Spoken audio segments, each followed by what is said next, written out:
Hey team, welcome to Stumbling Through Work. This is Career Corner with me, Dr. Jared Huff, where we talk about career, leadership, workplace chaos, and all the little red flags we ignored because we have bills, benefits, and a questionable amount of hope.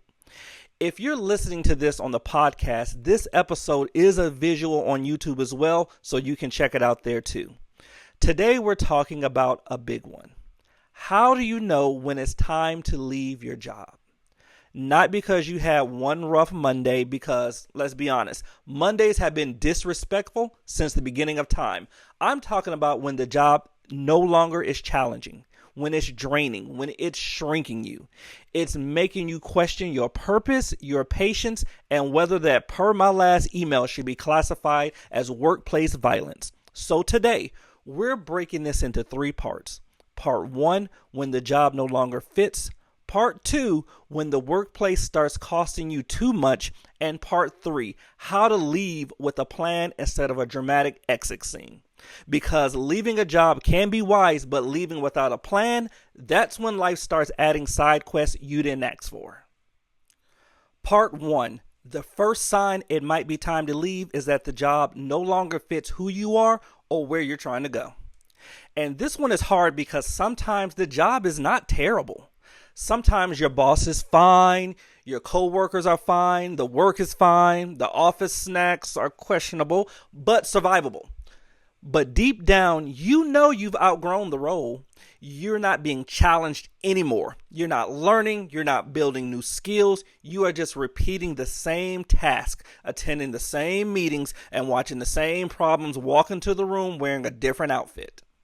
At some point, you have to ask yourself, am I growing here or am I just being comfortable being unfulfilled? Because comfort can be sneaky. Comfort will have you staying in a job for years just because you know where everything is, who to avoid, and which meetings could have been in an email. But comfort is not the same as alignment. A job that fits you 5 years ago may not fit you now. That doesn't mean that doesn't mean you are ungrateful. It just means you've grown. And let's be honest, sometimes we stay because we feel loyal. We think, they gave me a chance. They've been good to me. I don't want to let anyone down. And that's real. But loyalty should not require you to stop developing. You can be grateful for an opportunity and still know it's time to move on. You can respect what a job taught you and still admit that the season is over. The problem is that a lot of workplaces want your loyalty, but they don't always offer room to grow in return. They say, we see leadership potential in you, but somehow that potential never comes with a promotion or a raise or a title change or actual decision-making power. Just more responsibility. And let's be clear, more work is not the same as growth. More stress is not a leadership development plan. Other duties as assigned is not a career pathway. It's a trap door with bullet points. So one major sign it may be time for you to leave is when you've outgrown the position and there is no real path forward. No new challenge, no advancement, no mentoring, no skill building, no meaningful change, just vibes and another staff meeting. And if every day feels like a rerun of a show you didn't enjoy the first time, your career might be trying to tell you something. So part 1 is about the fit, but part 2 is about cost, because sometimes the problem is not just the job no longer fits. Sometimes the job actively is taking too much from you. Part 2, when the workplace starts costing you too much. The second sign it may be time to leave is when the workplace starting to cost you too much. And I don't mean money, I mean your peace, your confidence, your health, your energy, your values, your ability to enjoy your life after 5 p.m. Every job has stress. That is normal. Even good jobs have hard days. Even dream jobs come with emails, deadlines, difficult people, and at least one meeting where everyone talks for 45 minutes and somehow no decision is made. But there's a difference. The difference between normal work stress and a job that is damaging your well-being. You see, a normal stress is like this. The week is busy. But see, a problem is I feel sick every Sunday night because I have to go to work. A normal stress is this project is difficult. But see, a problem is this place makes me feel small, anxious, angry, exhausting every single day. Normal stress, I need a break. A problem is I no longer recognize myself. You see, that's when you need to start paying attention because your body will often know before your brain can actually admit it. You might notice you are more irritable, you might be sleeping poorly, you might dread checking your email, you might be venting constantly, you might feel numb, you might be emotionally drained before the day even starts. And yes, a paycheck matters. We're not going to lie about that because rent is real, groceries are disrespectful, gas prices continue to act like they don't have home training. So I'm not saying quit impulsively. I'm definitely not saying that. But what I am saying is you need to ask, what is this job costing me? Because if the paycheck is coming in, but your health, peace, and confidence are leaving out the back door, that is not a fair exchange. Another cost to look at is your values. This is when the organization says one thing, but see, it does another. Because the website says we value people, but the staff are burned out, they're unpaid, they're ignored, and they're treated like replaceable office supplies. Now, the handbook says we believe in communication. But see, leadership only communicates after something has already caught fire. Now, the mission statement says excellence, but the daily practice says just survive until Friday. That kind of mismatch wears you down because it puts you in a position whether you have to keep speaking up, you have to keep staying silent, or keep pretending not to notice. And all three are exhausting. If your values no longer align with the organization, that matters, especially if you're being asked to support decisions, policies, or practices that you don't even believe in. Sometimes people stay too long because they keep hoping leadership will change. And sometimes leadership does not. But sometimes leadership has been shown the problem, emailed the problem, invited to a meeting about the problem, given a damn spreadsheet about the problem, and still respond with, we'll circle back. No, we will not. The circle is tied. Leadership is another major reason people leave. People cannot survive. People can survive hard work when leadership is honest, fair, supportive, and clear. But see, when leadership is confusing, dismissive, avoidant, toxic, and allergic to accountability, the job becomes heavier than it needs to be. And see, here's the thing. People do not usually leave because of one bad day. No. They leave because of patterns. Patterns of being ignored, patterns of being overworked, patterns of being underpaid, patterns of being disrespected, patterns of being asked for feedback and then punished for being honest, patterns of being told we're family right before being treated like a distant cousin nobody likes. So if you are seeing a pattern, stop explaining it away. One bad day is a bad day. A bad pattern is data. The data deserves a decision. Now, even when maybe, it might be time to leave, that does not mean you should walk out tomorrow with the box of speech and a background music situation happening. That brings us to part 3. The third part is making a plan, because leaving a job is not just an emotional decision. It's a strategic one. Before you leave, ask yourself 3 questions. Question 1, have I tried to fix what can be fixed? Have you asked for support? Have you questioned clarity? Have you talked about growth opportunities? Have you documented concerns? Have you looked for intentional options? Have you had the conversation you need to have? Sometimes a job can be improved, but sometimes you've already had the conversation several times with bullet points in a calm tone, with follow-up emails, maybe even a chart, and nothing changed. At that point, you have to stop asking, did I explain it well enough? Oh, they understood. They just chose not to act. So, question number 2, what did I need before I leave? What do I need before I leave? This is where we get practical. Update your resume, start applying, connect or reconnect with people in your network. Look at salary ranges, save money if you can, review your benefits, know your notice requirements. Collect examples of your work. Write down your accomplishments while you still remember them, because the worst time to start preparing is after you've already burned out and rage applying to jobs at midnight with one eye twitching. Do not wait until you are desperate to build options. Options give you power. Just remember that. And question 3, what am I moving towards? Because this is important. Do not just run from a bad job, move toward a better fit. Let me say that again. Do not run from a bad job.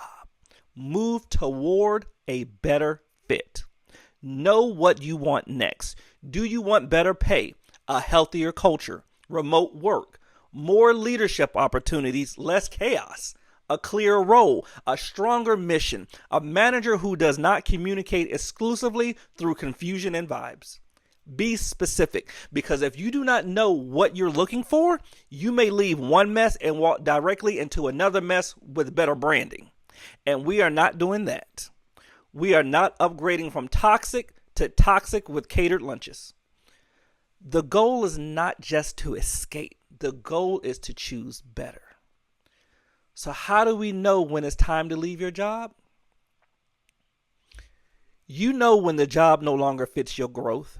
You know when the workplace is costing you too much of your peace, health, value, or confidence. And you know when staying is no longer a strategy. It's just fear with direct deposit. You do not have to quit today, but you do need to be honest today.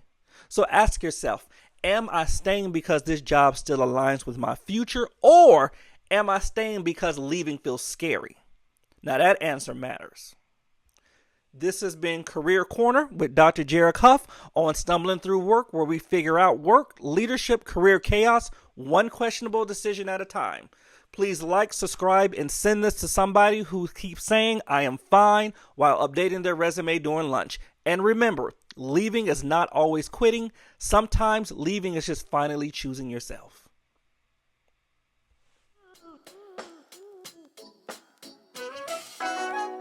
Let's just be honest. Leading a program or center sounds cute until the staff calls out, the goals make no sense, the policies are doing backflips, and somehow everybody is looking at you for answers. That's why I wrote The Program Leader: How to Lead, Set Goals, and Achieve Lasting Results in Your Program. This book is for directors, supervisors, coordinators, and leaders who are trying to build structure without losing their minds. We talk leadership, goal setting, systems, staff development, and how to lead with intentions, even when work is getting on your nerves. You can get your copy at abbreviatedlearning.com, or just continue to do what you're doing, making no progress. It is story time, and one of our listeners sent this story in: how I got fired for leaving children unsupervised. Now, before we begin, I just want to be clear that children should never be left alone. Children should always be within sight and sound of you at all times. If they're around the corner and you can't see them, then they need to get back in your grasp. So here is the story. So yes, I was fired for leaving children unsupervised. Before anyone calls licensing the FBI, the Department of Education, and somebody's grandmother, let me explain what happened. I was working in a childcare program where the staffing plan was based primarily on hope. Not ratios, not operational strategy, hope. Every morning, management would look at the schedule, see 3 employees assigned to care for 40 children, and say, we'll make it work. Who is we? Because we usually meant me. Management would disappear into an office, close the door, and begin doing very important administrative work, like deciding what color tablecloth to use at the family picnic, while the rest of us attempted to maintain supervision, serve breakfast, clean spills, answer phones, complete incident reports, greet families, conduct bathroom breaks, and prevent children from turning the dramatic play into an underground fight club. Damn. It was a normal Tuesday. One teacher called out sick, another teacher was running late. And by running late, I meant she had apparently begun walking to work from another state. Well, damn. Management came into the classroom and said, "We really need everyone to be flexible today. Whenever leadership tells you to be flexible, prepare to be folded into a position the human body was never designed to hold." I had a group of preschoolers, wonderful children, energetic children, children who could sense fear. There were 12 of them, and every one of them had apparently consumed a large iced coffee before arriving. One child was crying because another child had looked at him. One child had removed both shoes and could not explain why. Two children were arguing over a toy that neither of them had cared about until the other child touched it. Seems to be the normal. Another child was licking the window, not looking out the window, just licking it. And the other child kept saying, "Watch this," which is the official warning phrase children use immediately before doing something that will require documentation. So there I was supervising, actively supervising, scanning, counting, listening, positioning myself correctly, all the things that training tells us to do. Then the front office called my classroom. "Can you come up here for a second?" Now, I should have said no.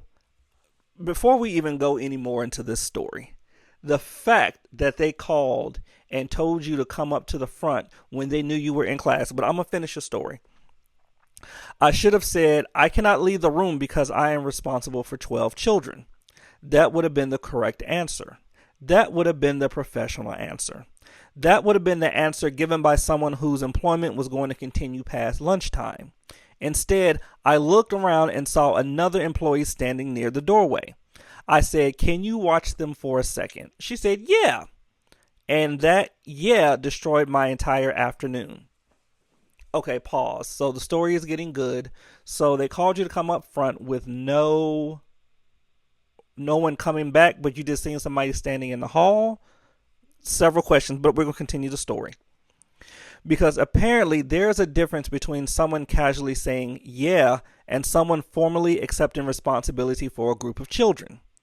I did not transfer the roster. I did not confirm the count. I did not explain that she was now responsible for the children. I just heard "yeah," walked out, and allowed confidence to take the place of communication. Why would you need to explain any of that if they knew? I mean, I'm assuming this is an employee, that they knew they were coming in the classroom. That's kind of a non-negotiable. All those things. Okay, we'll continue the story. That was my mistake number one. Mistake number two was believing the front office when they said it would be only a second. In childcare, nothing takes a second. A parent question takes 15 minutes. A phone call takes 20 minutes. A quick meeting requires a PowerPoint presentation, 3 unrelated stories, and somebody saying, "Before we wrap up," 6 different times. So I walked into the office. The director asked me a question about a supply order. A supply order. I left 12 children so we could discuss construction paper, not medication, an emergency, not a fire, construction paper. Pause again. Why couldn't the director just walk down there and ask you the real quick question? But okay.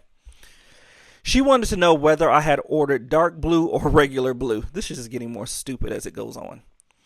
And apparently this was a matter requiring immediate consultation, because the future of the organization depended on whether our art closet contained navy or royal blue paper. While we were discussing the many shades of blue, the employee had agreed to watch my class, just walked away. She assumed I had returned. Wait, what? Wait, I got to read that again. While we were discussing the many shades of blue, the employee who had agreed to watch my class just walked away. Where do we do that at? Like, I want more details. Like, she just sauntered away? Like, she just skedaddled down the hallway? Like, she just said, "I'm out"? Like, maybe it's in the rest of the story. She assumed I had returned. Why would she assume that you had returned? This just is not making sense to me. Okay, I had not returned. I was still being held hostage by the supply conversation. I'm really vexed. So for a brief period, the children were alone. And the children who realize there is no adult in the room do not respond by sitting quietly and reviewing classroom expectations. I'm sorry, y'all. I'm sorry. Pause. I'm still confused on the chicanery of this story. They knew no one was in your room. They called you to come, had no one step in for you, sent nobody out. You just seen miscellaneous teacher in the hallway, comes in, and then the teacher just leaves. Okay, I just want to make sure I summed up where we're at in the story. They do not say, friends, our teacher appears to be temporarily unavailable. Let us remain seated and make safe choices. No, they're children. Children treat the absence of an adult like the fall of a government. Structure collapses immediately. One child begins jumping from a chair. Another opens the classroom door. Two children start throwing blocks. Someone dumped an entire bin of plastic food on the floor. And the child who had been licking the window apparently decided it was time to expand the operations. By the time another staff member noticed, the room looked like a tiny civilization had experienced a complete breakdown of law and order. Thankfully, no child was injured. Let me say that again. Thankfully, no child was injured. Because as funny as workplace stories become after enough time has passed, there is nothing funny about children being left without supervision. I full-heartedly agree. Children can get hurt in seconds. They leave the room, they can choke, they climb furniture, they hit other children, they access unsafe material. A moment is enough time for a preventable incident to become a tragedy. I 1000% agree. Another teacher entered the classroom, secured the group, completed a count, and immediately contacted the director. I returned a few moments. Wait, that doesn't make sense, because if they contacted the director, you were in the office with the director, so that doesn't make any sense. I returned a few moments later holding a pack of construction paper like I had just completed a highly successful diplomatic mission. Wait a minute, so through all of this drama about the paper, you left with paper? But that's not what you went for. Were you on your way back when the person how did they contact the director? A messenger pigeon? I got questions. Okay, anyway. The teacher looked at me. I looked at her. She said, where were you? I said, in the office. She said, these children were alone. And I knew immediately that dark blue construction paper was no longer the biggest issue facing me that day. The director asked me to come back to the office again. This story is starting to piss me off. At this point, I had visited the office more times than the director had visited the classroom. She asked me what happened. I explained that I had another employee to watch the children. The other employee said she thought I had returned. The director said I had not properly transferred supervision, and she was correct. Now, I will give you that. Technically, you did not sign out on the roster. No, I will give you that. You didn't handle your part. So technically, on paper, legally, it looks like you were still in the room, so the director technically is correct. Did the center have staffing issues? Yes. Did management ask me to leave the classroom? Yes. Should another employee have walked away without confirming that I was back? Absolutely not. But was I the person assigned to those children? Yes. And that is the part that mattered. I wanted to defend myself. I wanted to explain the staffing shortage. I wanted to explain the confusion. I wanted to bring up every questionable management decision made during the previous 6 months. I wanted to ask why we had enough money for matching staff shirts but not enough to meet ratio. I wanted to ask why the director could interpret classroom supervision for a paper order. I wanted to ask why the director could interrupt classroom supervision for a paper order, but suddenly became deeply passionate about policy once something went wrong. That is fair. That is a fair statement, because I'm sitting here wondering the exact same thing. I had questions, many questions, but the central fact remained the same. I left the room without completing a clear and confirmed transfer of supervision. That was my decision. And in early childhood education, responsibility does not disappear because the workplace is chaotic. In fact, chaos is where the professional judgment matters most. The director told me the incident was a serious violation of supervision policy. She told me it could have resulted in a licensing citation, family complaints, injury, or worse, which is all technically true. Hell, sometimes you can breathe wrong and it becomes a licensing report, but I digress. Then she used the phrase every employee loves to hear. We have made the decision to end your employment effective immediately. The word we was doing a lot of work in that sentence. I'm not sure who we included. The director, human resources, the construction paper committee. She got a point. I hate when people go, well, we have decided. No, if you made that decision, if you made that choice, then you're going to say, I have made, be big about it. Stand on it 10 toes down. Don't try to backscape and backpedal backwards. I'm like, well, we have decided. No, I have decided. But I'll continue the story. Perhaps the children held a vote. Either way, I was done. They asked me to return my keys. They asked me to gather my personal belongings. You had keys to the classroom? Okay. Someone stood near the door while I packed, because once you are fired from childcare, they suddenly treat you like you might steal the laminator. You know what? Let me tell you, when I let somebody go, when they fired, when they're done, when they've gone to get their pink slips, what I do is watch them from the time I told them. I follow them all the way back to the classroom. I watch them get all their shit, and then I watch them leave, because people can turn out. This is what happens if you don't do it. This is what I've learned. People will on the way get real ignorant on the way out. They're going to tell everybody that they got fired for another reason that they were actually fired for. So-and-so just didn't like me. Dr. Jarek just didn't like me. He just had an attitude with me. Or they're going to start telling stuff to the kids. Now tell your mommy that I'm fired now. And so that if she wants to see me, she can find me on Facebook. See, all kind of stuff. I don't know what you're stealing on your way out. Because you know what? All them new markers that you wanted, those are mine. But you're going to throw them in your bag and you're going to walk out of here. No, I want my markers where they were. So you do have to watch people out, because they will steal. So lady person, yes, you will steal. So I packed my coffee mug, my notebook, my emergency snacks, the 3 pens that probably belong to the center. Case in point. So technically I did leave with a severance package. As I walked through the building, everybody suddenly became fascinated by their work. Nobody made eye contact. People who had spent all morning complaining about management were now alphabetizing cubbies in extraordinary focus. This is the workplace for you. Everybody supports you until somebody from administration appears with a clipboard. Then the closest co-workers become a witness for the prosecution. I left embarrassed, angry, and convinced that everyone else was more responsible than I was. That feeling lasted for a while, but eventually I had to be honest. The center failed operationally, that they did. Leadership created unnecessary pressure, that they did. Communication was poor, and it was. Staffing was inadequate. I can't comment to that because I don't know. But I still made the final decision to walk out the classroom without confirming who had responsibility for the children. That part belonged to me. And that is uncomfortable. That was an uncomfortable lesson. Sometimes you can be treated unfairly and still have done things wrong. Both things can be true.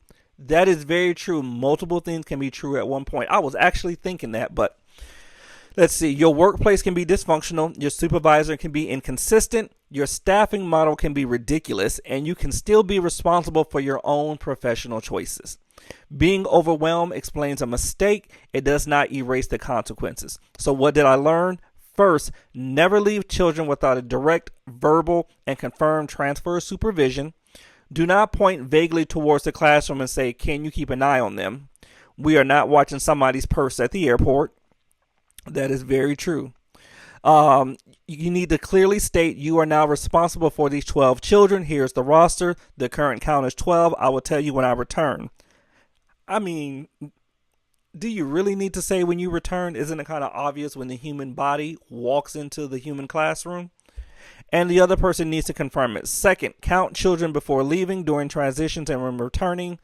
Count them like your employment depends on it.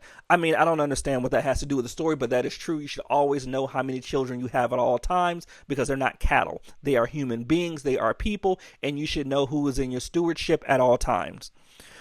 Third, do not allow administrators to pressure you into violating safety procedures. Very true. If the office calls and says, can you come here for a second? The answer is, I can come when qualified coverage arrives. Not someone walking past the room, not the cook carrying a box, but qualified coverage. And finally, when you make a serious mistake, take accountability before building your defense. You know what? I agree with that 1000%. And I'm very, very, proud of this person, because they owned their shit, and hopefully they moved on. There was no, well, because of this, they didn't justify it. They explained it. She owned it, and it is what it is. But there's a lot of problematic things in here. I want to know where this place is located, because why would they call you when you don't have cover? Like, none of this made sense. And my next thing, and you probably, You may know and you may not know, but what happened with whoever was watching the room? See, if they're going to let you go, they need to let that person go as well. And who was this other teacher that came in the room? I have more questions to the story, but sadly, you're unemployed. But I mean, you've learned a lesson moving forward to never happen again at your next job. I feel that you were almost kind of set up in a way. That's kind of sad to say, but I mean, they got you. They must have wanted your ass gone. That's what this story sounds like. They just looking for a reason to get rid of you. Probably because of that construction paper, because you was in there stealing construction paper that you was taking out with them 3 pens. See, that's why they had to watch you and make sure you left the building, because they knew you was going to take that royal blue paper with you. I'm just saying. But sadly, you know, professional mistakes turn into life lessons sometimes, and this was just one of them. So just remember to never leave your classroom. Never leave your classroom not supervised. That's always a no-no. Supervision is always the number one thing. And make sure that you sign out on your roster and the other person signs in, and you go through the process of counting your children, making sure that you have them all and the other person signs off on them, because at the end of the day, you are legally responsible because you were the one on that roster. If something ever was to happen, that is who is held accountable. So always look out for yourself first. That's a lesson that I give everyone. Look out for yourself first, and everyone else comes second. And other than that, I want to thank you all for this fun story with me today, and I will talk to y'all later. All right, bye.